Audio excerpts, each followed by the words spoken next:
And welcome to the Research Works podcast, brought to you in association with Curtin University and the Healthy Strides Foundation.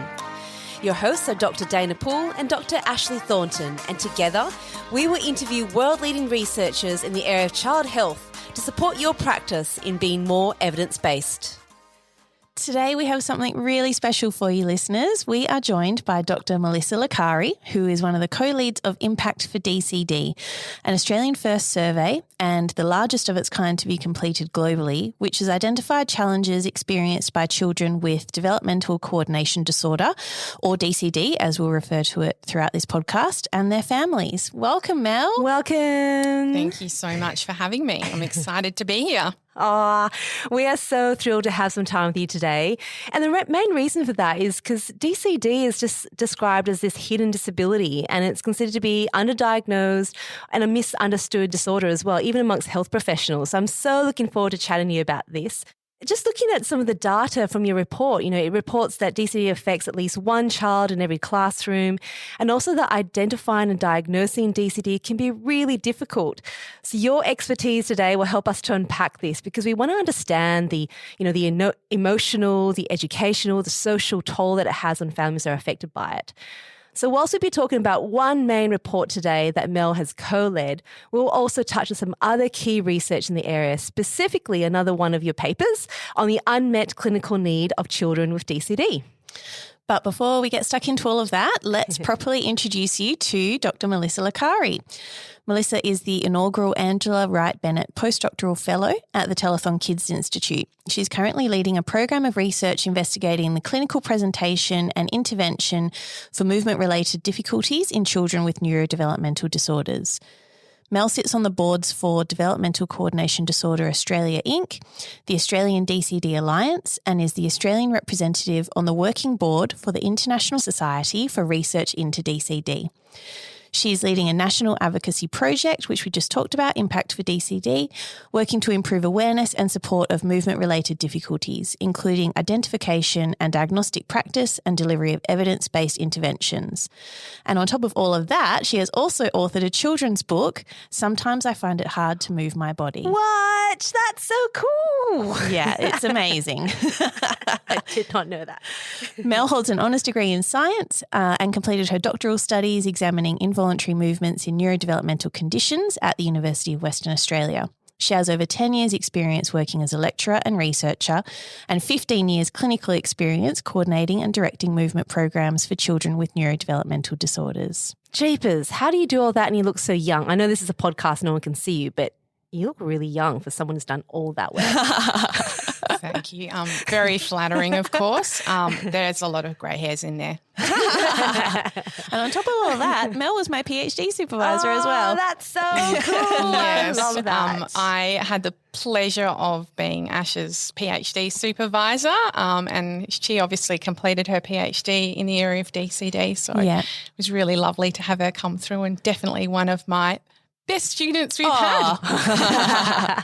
And I think what will come through today is we're both pretty passionate about this area and bringing awareness to the plight of children with DCD and what we can all do about it. I can't wait to ask you guys heaps of questions.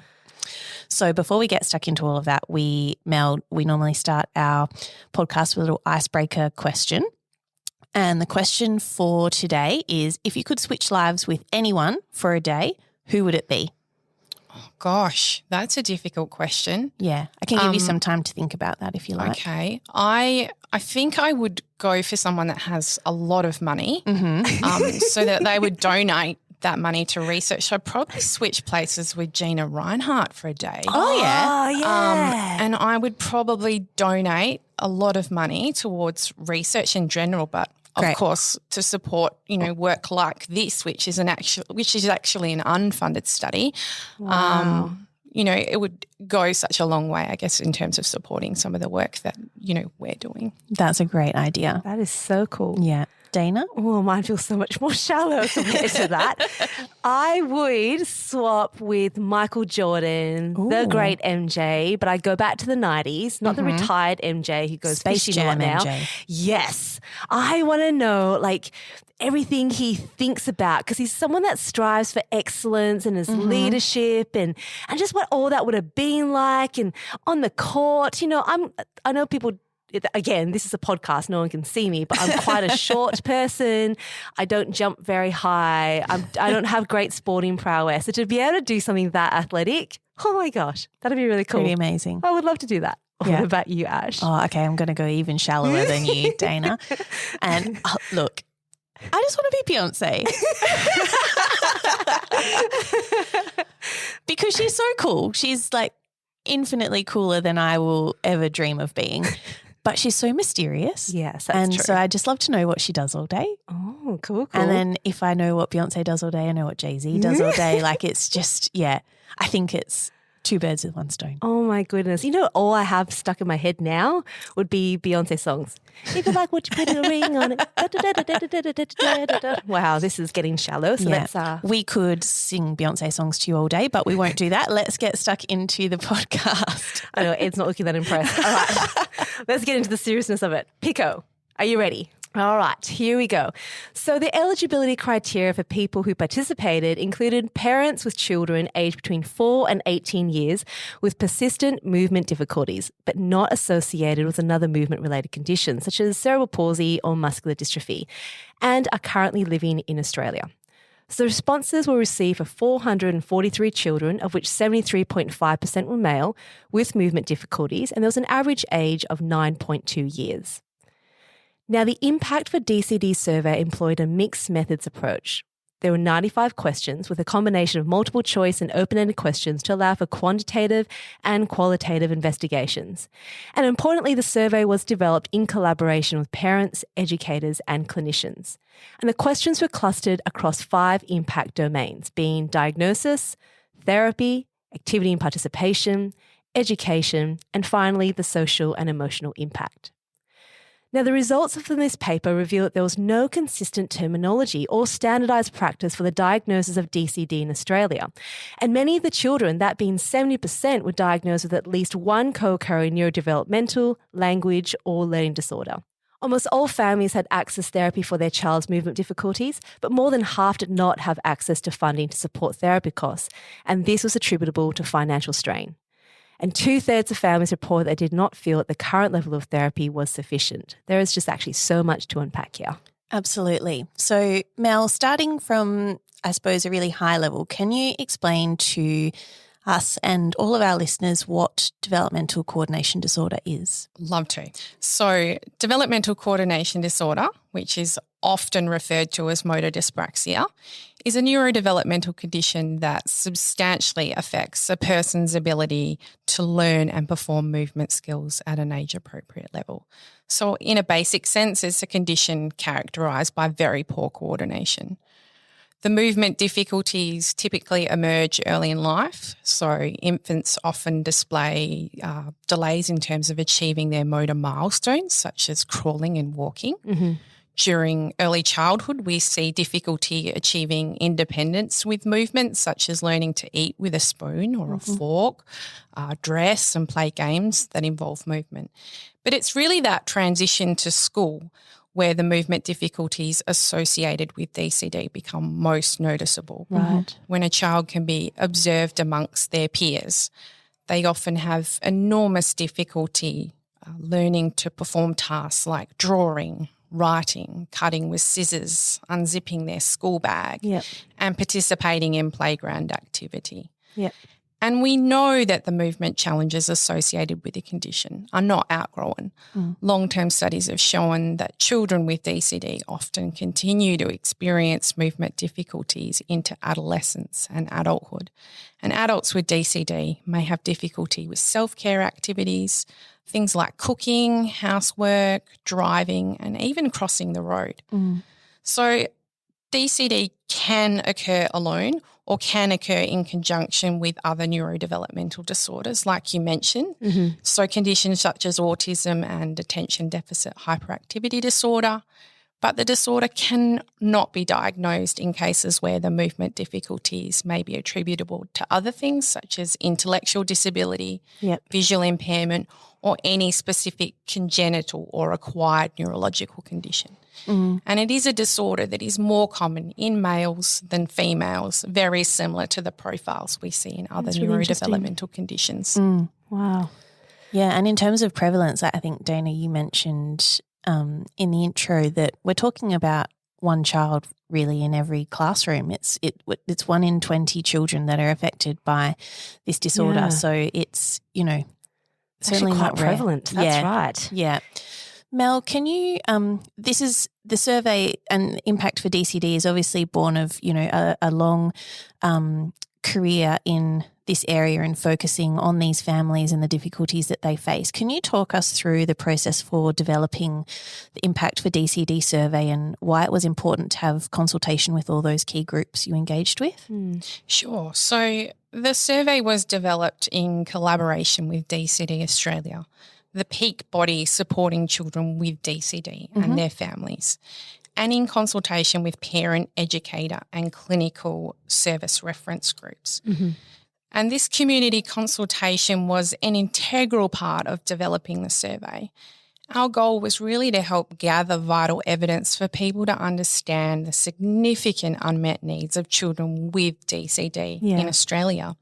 And as researchers, we often don't have lived experience, so it is imperative that we work hand in hand with those that do to ensure that we're actually asking the right questions that would adequately capture their experiences. Yeah. I mean, we're increasingly acknowledging how important that is in research. There's no point doing research in an area that impacts lives if we're not actually addressing areas that are important to people. So I love that this whole thing, Ash, I sort of totally get where you've come from. When you have the leadership of Mel and the things that you guys have been doing, I get why you are the way you are because, having that sort of mixed methods approach and a mixture of qualitative and quantitative and involving consumers through every aspect of it is just really such a gold standard. So congratulations to you, Mel. I think it's absolutely phenomenal. And I'm really, really interested now though, because okay, so we've got the intro, we understand DCD. And so now as a clinician, as a question for you, DCD always just seemed really from a clinical perspective and what we've been taught even through university there were so many other terminologies that were based around that. So there was, I know you mentioned it in your paper as well as dyspraxia. You've got just developmental delay. There's global developmental delay. There's just a lot of just different terms to unpack that. Can you talk us through a little bit about DCD as an actual diagnosis itself and how that comes about? I know you sort of covered at the beginning in your intro. I feel like there's so much confusion out there clinically, which is why we don't really recognise it. Yeah, there definitely is a lot of confusion out there, and there's enormous amount of labels out there as well. So it's really difficult in terms of navigating those labels. I mean, some of the labels that are out there that have evolved over time. So starting back in the early 1900s, DCD as a disorder was actually known as childhood motor deficiency syndrome. Wow. And then gradually over time we've seen other labels emerge like clumsy child syndrome and perceptual motor dysfunction, motor dyspraxia. And it was actually in 1994 that an international consensus meeting was held and they decided that we will globally accept the label Developmental Coordination Disorder. Wow. So DCD is a diagnosis that has been accepted internationally, as I mentioned. Yeah. It has appeared in the last 3 editions of the Diagnostic Statistical Manual, and that's the manual that is utilised by most diagnosticians here in Australia. Yeah. And it's also being recommended in the international diagnostic guidelines as well, which have been endorsed by the European Academy of Childhood Diseases. So we know that there is strong recommendation for the term of DCD being used, but it just hasn't been translated, I guess, out into the community and there hasn't been good uptake. Yeah, and I think that's the whole purpose of things like this, the podcast is to talk about that. And okay, so can you talk me through just dyspraxia? Dyspraxia is something that as clinicians we use to describe movement or, a movement that can't be necessarily attributable to spasticity or, neurologically related movement disorders. What's the role of dyspraxia and DCD? How do we unpack that and the difference between them? Yeah, like you said, dyspraxia is really a description. Sure. So dys meaning a mild motor impairment, and that's where, that labelling comes from.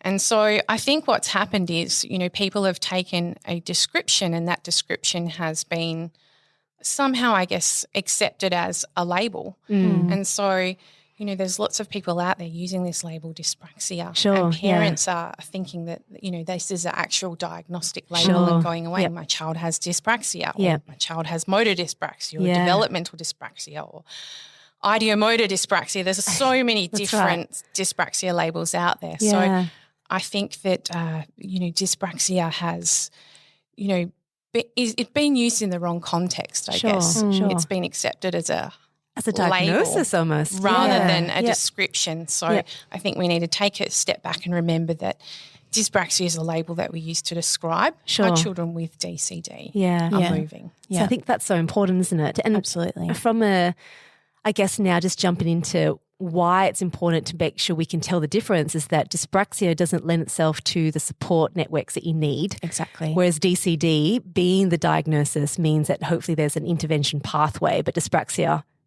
doesn't allow you to do that. It leaves you into more confusion potentially, even though you're labelling it early. Have I got that correct? Correct. And there are no diagnostic guidelines for the term dyspraxia. Dyspraxia is not a term that appears in, the diagnostic guidelines. So it's a term that we actually need to steer away from or just say, look, this is how we describe the movement challenges rather than, describing it to parents and parents then taking that and using it as a label. Yeah.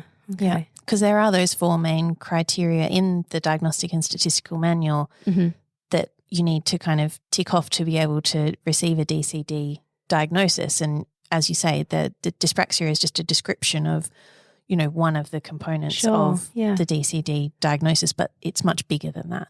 And who makes that diagnosis? Who can I know there's the manual and I would always think that a paediatrician would therefore do that. Is that correct? Is that how the label comes about? It's a bit of a can of worms in a very grey area. Like I said, the diagnostic guidelines haven't been well distributed and uptaken within Australia. But as Ash mentioned, there are 4 diagnostic criteria. So the child has to have significant movement challenges. Those movement challenges must impact on that child in terms of their everyday living, their academic achievement and their ability to participate within the community. There must be onset early in the developmental period. And we also need to make sure that those movement difficulties aren't attributable to other things. So the intellectual disability and other movement-related conditions such as cerebral palsy and muscular dystrophy. And that's why a paediatrician is so important in that process. We need to be able to rule out that the movement difficulties are not attributable to those other things. But with that being said, it is actually a multidisciplinary team that is involved in the diagnostic process because, people like occupational therapists play a key role, I guess, in terms of ensuring that that child's movement difficulties do have a significant impact on their everyday activity. So it's a multidisciplinary team that needs to work together to ultimately diagnose this population. Yeah, and I see lots of parallels, and I don't know if you agree, Dana, between what we're talking about here with DCD and the diagnostic odyssey that Gareth Bainham was talking about for children with rare diseases. That these families get bounced around to lots of different health professionals and education professionals 100%, and, these incorrect labels and confusion around what their diagnosis actually is just means that it's really difficult to get the support that they need. And that was one of the key findings in the Impact for DCD report and the impact around delayed and inconsistent diagnosis for these families. So families would often identify concerns and seek help, within the first 12 months of identifying that perhaps something was a bit off with their child, but almost half of them waited up to 4 years for a diagnosis. Wow. Yeah. That's such a long time to get. I guess sometimes a diagnosis just gives you reassurance, I guess, as a parent to go, look, I've noticed something in my child. I need someone to believe me so that we can get the support that we need. You know, that is the diagnostic and the therapeutic odyssey that Gareth Bain was talking about and in rare diseases. And I can totally get why, you know, you do need that multidisciplinary approach though, but it needs to be cohesive. Otherwise, you're going from one professional to the other of different terminologies, different backgrounds and uptake of the guidelines like you just spoke about, Mel. Like that must be such a huge emotional toll for families. Yeah, it definitely is. Huge emotional toll. The other thing, I guess, with it all is that, and that's one thing we certainly found from the impact report, was that, you know, families are seeking help very early in their child's life, 2 to 3 years of age. Yeah. And it's not currently recommended that a diagnosis of DCD be made before 5. So what's happening is that these families are entering the medical system. They're reaching out for support because their child is so delayed with their movement skills, and they head on this journey of a watch and wait approach. There's nothing really that they will do at that point in time. And, you know, it's not until that family might touch point again at that 5-6 year age range that diagnostic process is actually initiated. But we've missed that whole window between that 2 to 5 years where, you know, we could have been providing support and early intervention. Yeah, which we know is so valuable during that period. Like, you know, Dana, I know you're an expert on neuroplasticity and, you know, that's such a vital window of opportunity to try and help these kids. And I think the other thing is parents know that's such an important time as well. So they've noticed this, they're trying to seek some help for it and they know it's really important. So it just probably adds to that sort of additional stress and pressure to get the right kind of support. So I guess from a health professional's perspective, if you're working in the community and, you know, a family might present to you and say, look, I'm concerned about my child's movement. It's looking a bit delayed. And, you know, they might present to us first without necessarily going to a pediatrician or a GP. You know, like, is that sort of the path that seems to be happening? Is that what's going on?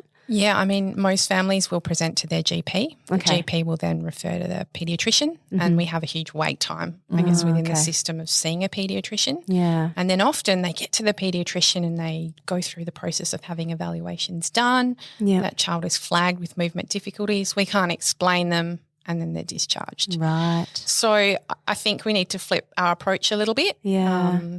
You know, if a child is presenting to the GP or a parent is concerned about their child's movement, there are other avenues that they can take, and maybe those first touch points are, you know, people like our occupational therapists and our physiotherapists to help really support that child in their early movement development. And emerging is another profession, so exercise physiology. We know that exercise is really important for these children as well, and exercise physiologists can play a key role in terms of supporting those early sporting skills. So there are professionals out there. Families just need to know that they can reach out for support very early in life and access those. Yep. And I guess what I'm hearing from that is if we do come across families like this is to support them and you know, with their development. And I think that's what we do well. That's our core business, but just be really careful about our labels and making sure that we help families to touch point back again with their paediatrician and their GP and making sure that process continues the way that it needs to if we're thinking along the lines of a diagnosis like DCD. Yeah, absolutely. Yeah. Thanks for asking those questions. I'm sure I'll have more, but I do want to know more about the results from the study now. So, Mel, I love how you've talked about, you know, physio, occupational therapy and exercise physiology and the role that we have to play with regards to function in those really early years where maybe families are waiting for that diagnosis. And I love that in your impact report, you've just said two main things that really stuck out. So 2/3 of families were concerned about the impact of movement difficulties were having on their child's overall health. We can definitely see a role for those professions there. And that half of families reported their child did not enjoy physical activity, which is also very interesting as well in terms of what we can do to facilitate and support children who are in a situation where we want to still support their physical health. What would your advice be in terms of how we could support these children and their families? Yeah, so if we sit and we unpack, I guess, some of the challenges that were reported by families in terms of difficulties their child was experiencing, you know, we're looking at things such as dressing and drawing and writing and eating and, using scissors and those self-care activities that they utilise in everyday life, right through to, the activities that they need to engage in outside. So riding a bike, playing with ball, climbing a tree. These were just some of the functional tasks that were reported by families, I guess, in terms of their children's movement difficulties. And if you're unable to perform those movement skills, it really does hinder what you're able to do in your everyday life. And I think if we, look at something such as physical health, if a child's not out there and participating in physical activity, that's going to have a huge impact on their development. Sure. Especially when we think about, the increasing rates of obesity and, the long-term impacts of obesity. So it's really important that we are engaging these children in therapy around those areas. So that's why those occupational therapists and our physiotherapists and our exercise physiologists are so important in terms of, not only just developing those movement skills, but heading those children on the right trajectory, I guess, in terms of their development in the long term. Yeah.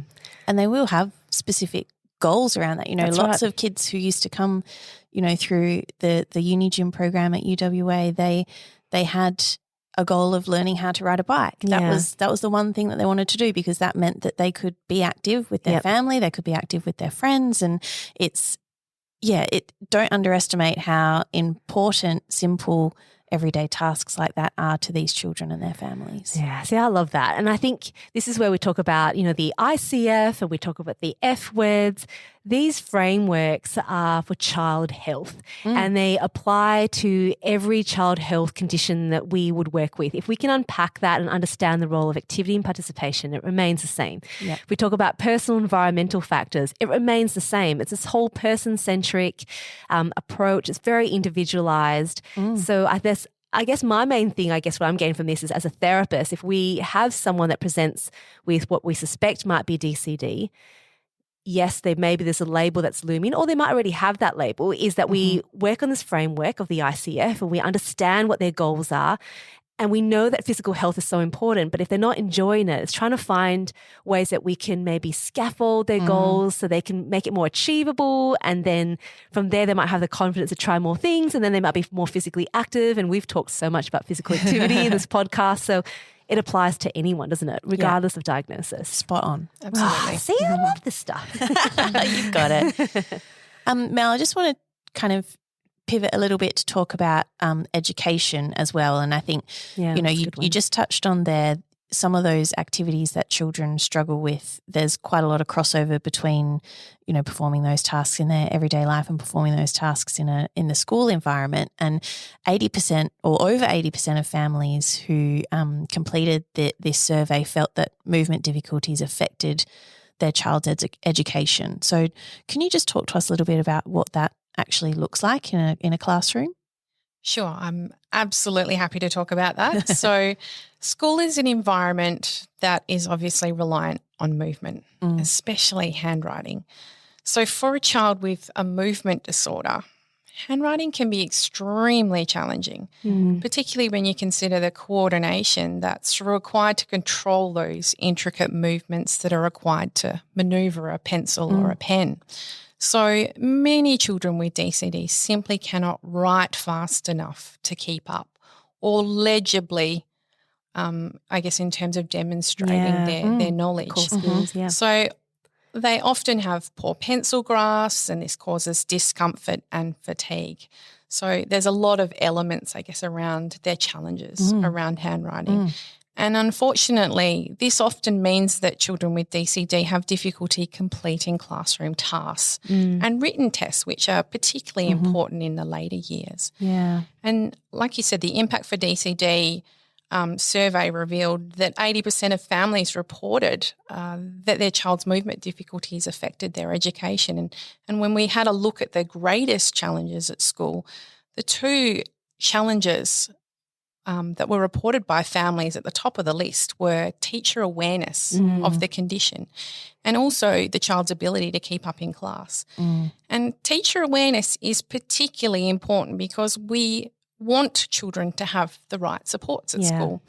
So things such as extra working time, rest breaks and assistive devices can be particularly useful for a child with developmental coordination in the classroom. It increases their opportunity to demonstrate their knowledge and get more enjoyment out of school. Yeah.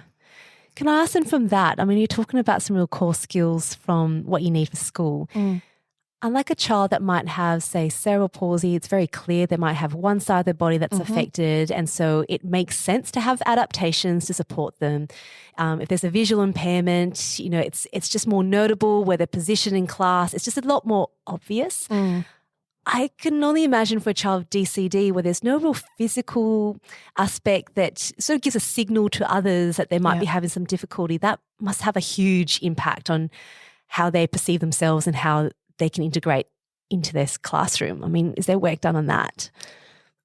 I mean, it all comes down to the diagnostic labelling. Sure. Like these children are falling through the gaps. Their diagnosis is often not recognised. Yeah. So if we are entering into a school system and these children are not recognised as having a disability, you know, it makes sense that, you know, the teacher's not there to provide that support. So we really need to make sure that, you know, that child is entering the system, they're recognised as having a disability, much like a child with cerebral palsy, and that people are aware of that, particularly the classroom teacher. Yeah. Because what can happen sometimes, I think, is that the child gets mislabeled, or they, you know, they recognise that perhaps they're not living up to the standards of their peers, and so they start to, you know, there's becomes behavioural issues or emotional issues, and, you know, the attention sometimes gets directed there when really it needs to come back to, well, why is this happening in the first place? You know, if this child can't sit at their desk all day, they're physically tired at the end of the day, why is that? Yeah.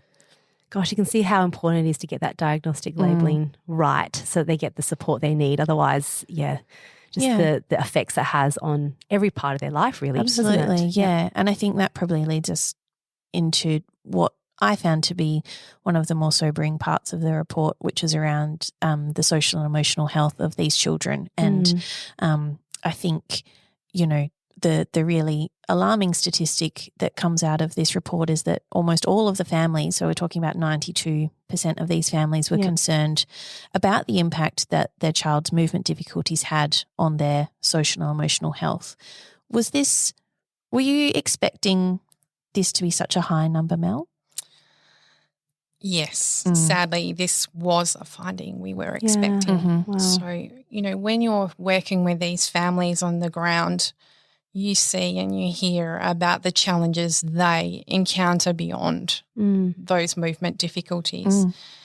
You hear about the social and emotional impacts, and parents actually report this has been one of the biggest challenges. And as I mentioned earlier, this is a disorder more commonly diagnosed in boys. And a boy's way of developing social relationships is often through physical play. Physical play in terms of sport, physical play in terms of the playground. And when you have difficulty moving, this impacts your ability to engage in that physical play. It impacts your ability to form friendships. And we know how important a peer network is for your social and emotional health. And I've spoken to many families whose children have serious mental health concerns. So we're talking about things like severe anxiety, depression, and even children that express suicidal thoughts. So this really highlights why it's so important for this disorder to be recognised and for children to receive early intervention and support to ensure that they have opportunity to minimise these impacts both early and also later in life. Yeah. I think the other thing as well is that parents reported their child to be quite anxious about learning and also performing movement activities. So I think, you know, it'd be really nice to talk about the impact that this has on overall learning and development. So we talked about, you know, physical activity and developing those peer relationships, but also out in the community as well. So thinking back to the report, and, you know, there's a lot of statistics in there. From memory, nearly 2/3 of our families reported that their child was either always or very often anxious, learning or performing movement-related activities. So this is quite a high number. And if we step back and we think about this, it is human nature to avoid activities or situations that cause us stress and anxiety. Yep. So what happens is that individuals with DCD withdraw from engaging in activities that are reliant on their movement. And this can have an enormous impact on many aspects of their life, physical activity being just one of them. So for a child with DCD, if they don't engage in movement, what happens is they fall further and further behind, and what we see is a gap growing as they are increasing in age. Yeah. Gosh, this question's a little bit left field. Get ready. So just in talking about all of this and the support that we need to provide, early intervention all through school, I don't know if I know any peers or adult friends that had a diagnosis of DCD. What does that look like over a lifespan? I know that, there's little research that's often done from child onset disabilities to adulthood. What does that look like? Do they just avoid situations and so we don't tend to see that gap as much, or what does that look like?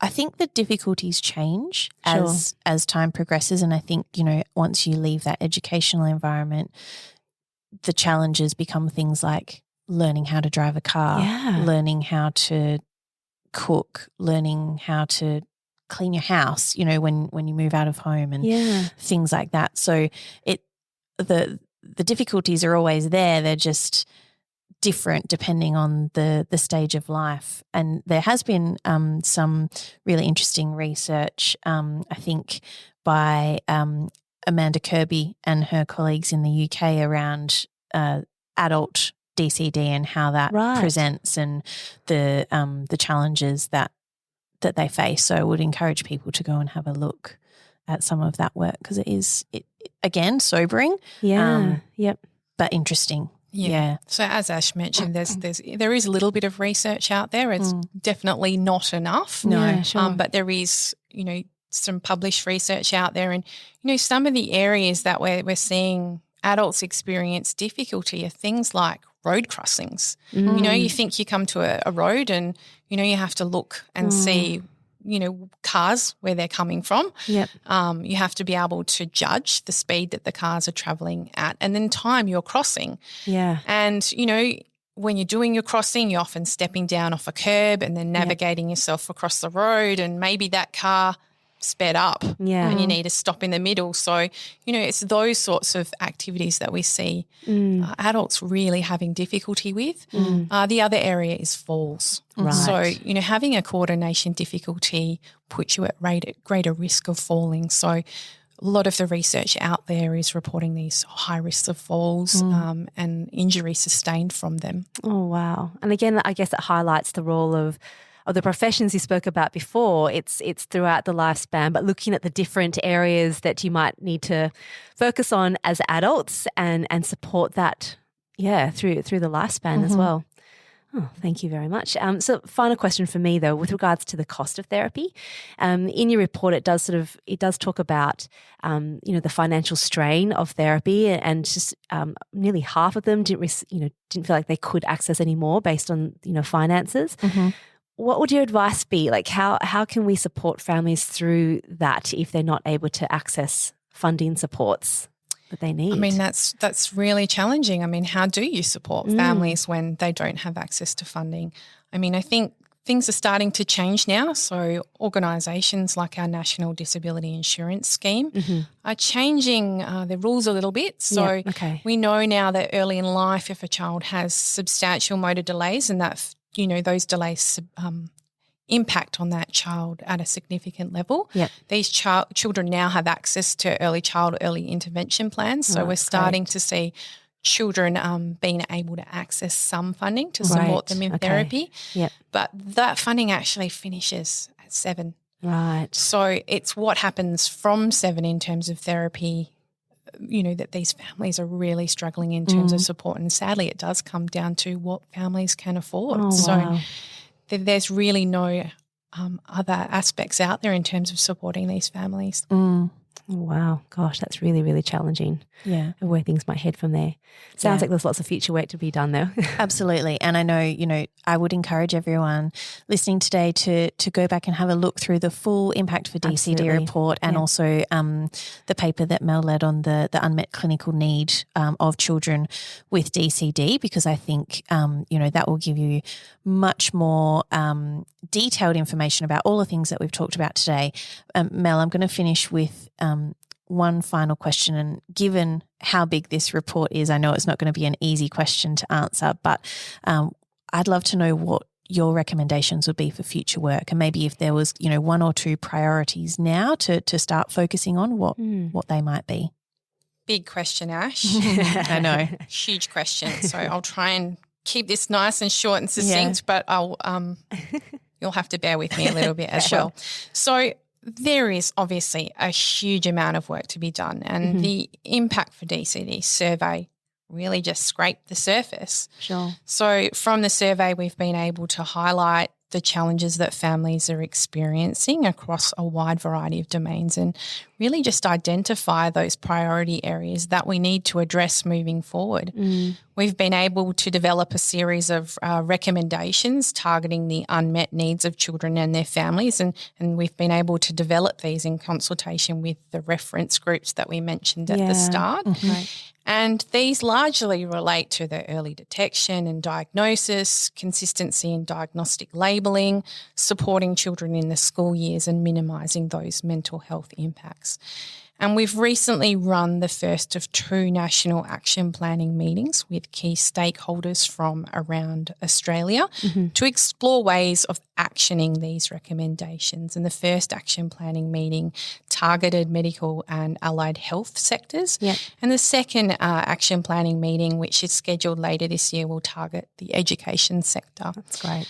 And other priority areas that were identified by families from the survey, we've actually been able to action. So families requested more resources and information about DCD. And so we've been able to go away and create these resources, and excitedly, these will be available on DCD Australia's new website, which will be launched later this year during DCD Awareness Week in October. We've also been working with other countries. So, we're talking about DCD here and how poor the awareness is in Australia. It's like this around the world. So, other people have heard about this report and they've wanted to replicate it. Amazing. In their countries too. So the survey has actually been rolled out in Canada, the United States, Great Britain and also Sweden. And so this has really now become part of a global strategy to improve awareness and support. But I think, I guess the work that's been done up until this point has largely focused on children. And we've also talked about, adults being an area that also needs to be targeted as well. So there's plenty of work to be done within the adult space too in terms of improving support there. So I'd love to see some more research done in that space too. Absolutely. I think, DCD along with the other disorders and diseases we've talked about are often thought of as childhood diseases and disorders, but there's a whole lifespan to take into consideration for these kids. So, well, thank you so much for such an informative session today, Mel and Ash. I've learnt so much from that. So this leads really nicely into our final segment, which is called Tell It to Ed. This is a 60-second pitch to the common man, Ed, and this is all about telling someone who might not have a background in child health about what your research is about in about 60 seconds or so. And in turn, if Ed has a question, he'll have a chance for one question. Take it away, Mel. 60 seconds. Yep, okay, here we go. Super tough. So let's go back and just quickly summarise what developmental coordination disorder is. So it's a lifelong neurodevelopmental condition and it's characterised by persistent difficulties performing movement skills at an age-appropriate level. And currently in Australia, there is a lack of awareness and support for DCD and all the aspects of life that it impacts.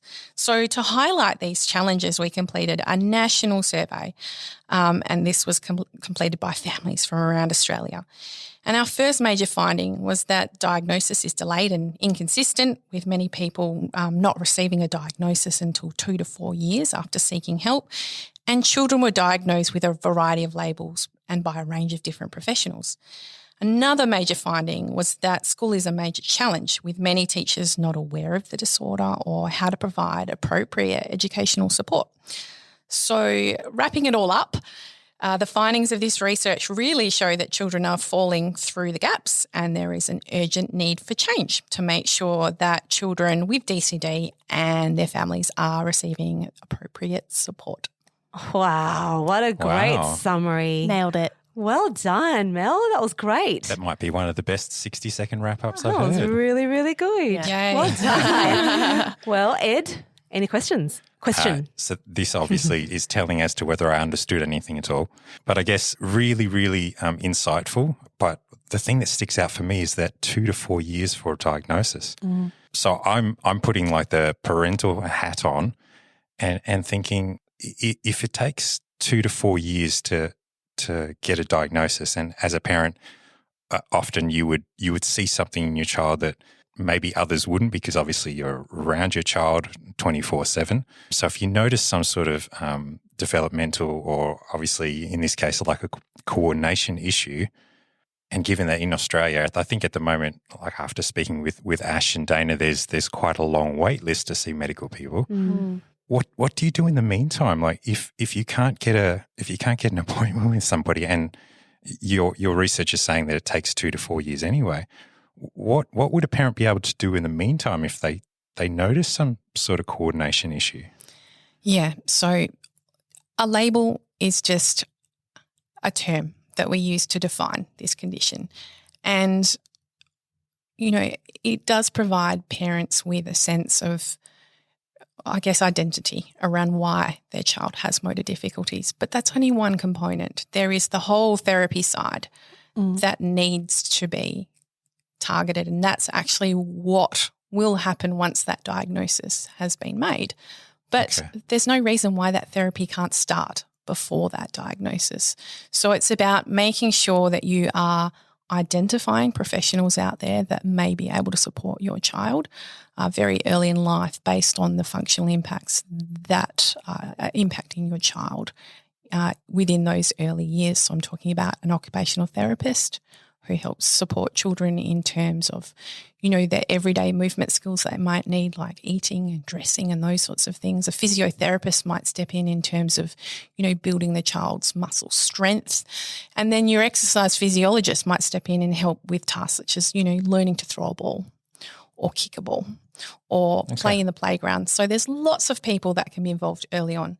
The other aspect is support networks. So there are support networks out there. So Facebook, there is a DCD support network out there. Okay. So there is groups that you can join, and you can start becoming part of those conversations and seeing, what you could be doing at home, and also, I guess, what professionals are out there that provide support for the families.